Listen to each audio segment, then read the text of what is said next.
did you always know that you wanted to be a parent? Like, did you fantasize about what, like, your traditions with your kids look like?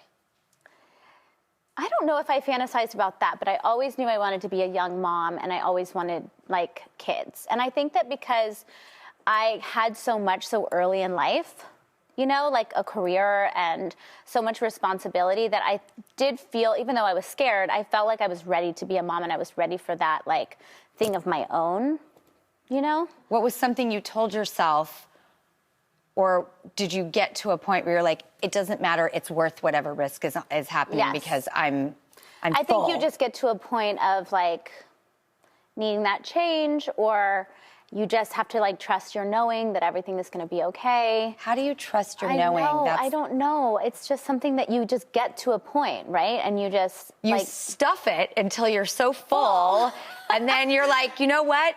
I'm ready. Yes. I'm okay with that. Like, I'm okay with... By the way, you don't always get it right the first time. No. I didn't get it right recently. Like, you will continue to not get it right throughout your life. Yes. And I think you just have to be like, okay... That's a little harder when you have a public job. There's been so many times when I felt like a loser, or I didn't get the job, or I've been, like, sitting stagnant, you know? But you just, like, have to I found I had to fill my life with things that were real, and, like, that was enough at that moment, you know? I had such a bizarre relationship with rejection so early in my life that I appreciated what it gave to me, which was thinking there was enough room for everyone, and that being competitive was unnecessary because there really is enough room for everybody. And still a hard one sometimes. It is. And people have a competitive spirit. Like, that's a healthy thing. I get that. But it is weird to be a kid that, like, you find out, like, it's not going to be you, and you're like, okay, I have to figure out how I function through that. Oh, yes. You know? But when people ask you, what job did you not get? I'm like, there's been so many, I actually can't remember. I can't tell you. Like, it wasn't worth holding on to it, so I dumped it back there somewhere.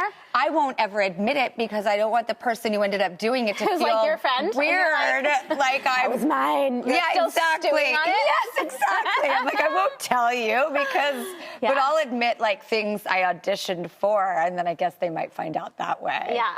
But I think the rejection thing is kind of coming full circle to me right now, because I don't think I've quite processed how much rejection you have to deal with as a child actor, or just even in this business in general, because my son, he's doing club sports, and you have to continue to, like, basically audition. It's not called audition in sports, but that's my language.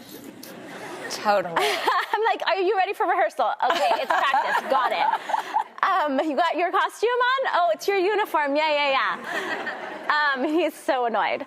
But he has to continue to make the team, right? Like, every season. And he's always like, what if I don't get it? What if I don't get it? I'm like, you don't know how many auditions I didn't get. You don't know how many times I got told no. Like, that's it. You gotta just, like, drop it. If it doesn't work out, we move on. I think I do have a healthy relationship with rejection because of our jobs. Yeah. Like, I'm like, all right. Or we're just beaten down.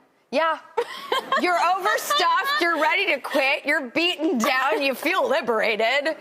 Turning pain into strength. Thank you.